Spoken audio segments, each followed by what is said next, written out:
Hello, tubers. Batteries. Batteries. I had promised to go over it a little bit and keep forgetting, because when I got more than a couple things going on with the meds I take, hell, I'm lucky I wake up in the morning and remember to get up when I wake up. Anyway, batteries. All shapes, sizes, and colors. Here's a 15C 6S 12,000, 30C 16,000 4S, 8,000 6S 30C. Now we're getting down to the size most of you guys are familiar with. It's 4S 25C. 3S 35s. Now, most of my batteries are physically larger than your typical car batteries, and that's because I only have two batteries here that are dedicated car batteries, and that's these two 2S batteries, 50C, because I don't need that type of power draw. But my copters use two batteries at a time, and on the search and rescue copters, they'll run one of these, or on the larger birds, two of either, and that's a lot. But they need a lot of power because with those birds, they'll carry a blanket, a med kit, a cell phone, flare gun, things that the person that's lost can use to signal with in case, for whatever reason, we lose telemetry. But anyway, back down to the batteries. I've noticed that most of the guys I see have a battery charger, and they talk about being done and they gotta wait on a battery to charge. Well, there's a thing called parallel boards. Okay, this is a parallel board. And what this does is it plugs into your charger, and let's see if I can find the right cable. Well, actually, this one here, on here, this is a parallel board.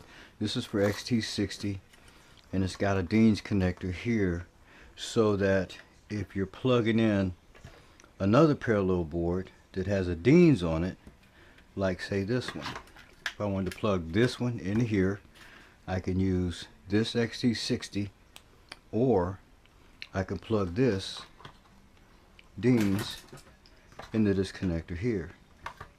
But as you notice, I keep the rubber stopper on it because I don't use these connectors, and there's a reason for that. With cars, I don't think it's that big a deal, but with copters, vibration is a big deal, and with the amount of wiring that's on copters, you can't afford to have something like this slide loose. Okay, it's just, you're just asking for trouble, because the problem is with your car, it just stops running, or it might short out something. On your copter, if you lose power, down you go. And with the kind of copters I have, if you get out of it for less than $1,000 in repairs, you got lucky. Now, you guys need to learn to solder, because I see a lot of guys with these adapter plugs, and I know the ones that they sell, and I recognize them. I'm like, this is $5-6 a piece. I can't imagine buying this. Like, this is a series plug. Okay, this is a parallel, and you need stuff. Waiting on batteries. These things are not expensive until you get into the big stuff, the high amperage stuff. These can run you $20-25, but the smaller ones, like this one here, I think this one was 15 maybe. They're not that expensive. You know, you spend a lot of money on a car, spend some money, take care of it. Um, you know, somebody was asking me about fixing batteries. Yes, you can fix batteries. These two here, this used to be a 4S battery. Cell went bad, so I took one out. Now it's a 3S. I changed the balance plug to a 3S balance. This is one that I had repaired a long time ago, and it had actually 3 different size cells in it, but it was a 3S. It actually lasted 6 months like this. Now, if I have a cell go bad or mischarge in the battery, what I'll do is I'll plug that one cell with a small connector into a trickle charger and leave it there for a day. Now, if I go to check it and it's up, then good. If it's not, then I usually just drop it in a tank of salt water, let it discharge and throw it away.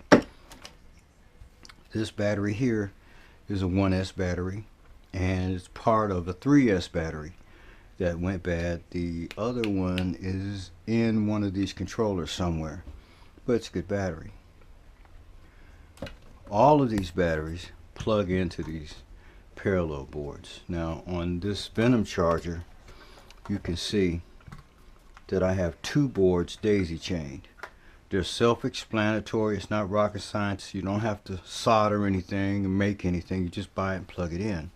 They come with the connectors you need, and you can buy the board based on the kinds of batteries you have. Now, I have a lot of XT60s because I started out, that's all I needed with the smaller copters. But as things got bigger, I didn't want to buy different chargers. I just bought additional parallel boards. So you can mix them and match them. I keep them in two separate places, and I have the big boy batteries in one place and the other batteries in another place. And if I'm going to be using them, I cycle them a lot. I use the Venom for that. If I'm going to discharge them, I'll put them over here on the iMax. Now this is like 35 bucks. And you couple that with a parallel board, you're in business. Good to go. But a lot of people need to know that. Now, discharge rate on batteries. Never use a battery smaller than the recommended discharge rate of your car. If the car came with 30s, don't use anything smaller than that. If a car came with 35s, don't use anything smaller than that. Most of the time, the 2 most overlooked things on a new RC car is the steering servo and the battery. As long as the wheels will turn it all, they don't care. And if the batteries are big enough to power it up, they don't care. So, you know, it is what it is. I'm watching enough videos to know that those are the top 2 complaints among people, is batteries and steering servos. And I've been through a few myself, but not batteries. I don't have battery problems because my batteries are for the copters. It's one thing to have one ESC high current draw. It's another to have 6 or 8 of them sucking that battery dry. Now, you put too small a battery, that means the C rating is the amount of current. It's like the appliances in your house. They're on 220 volts, 40, 50, 60 amp circuits. If you plug that appliance into a 220 volt with a 10 amp circuit, that breaker ain't gonna handle it. It's gonna burn up, flip, burn blowing fuses, because it's not rated to push enough juice through the line. Same thing with a battery. The C rating is the amount of juice. Now, let's say it does run, but you got a low C rating or the minimal rating, and you get down on the throttle and it takes off. Well, 2 minutes later you get down on the throttle and it ain't there. That's because it takes time for it to build that juice up, because it's only rated to do that for X number of seconds. You can't just run like that. In the videos you see me with my cars, and they're going and they're just acting stupid like that one at the ball field. Well, I had high discharge rate batteries. Okay, so every time I hit that throttle, it does what it does, but you know, that's a high discharge battery. That's what they do. The lower the C rating, the less pump you're going to have and the less often you're going to have it. So Guys, look into parallel boards. Um, they're quite handy. This one here has fuses on each circuit. Um, those of you who have little cars and big cars, something like this, you know, it's got JST connectors on it. This is EC5s. I don't have any EC3s.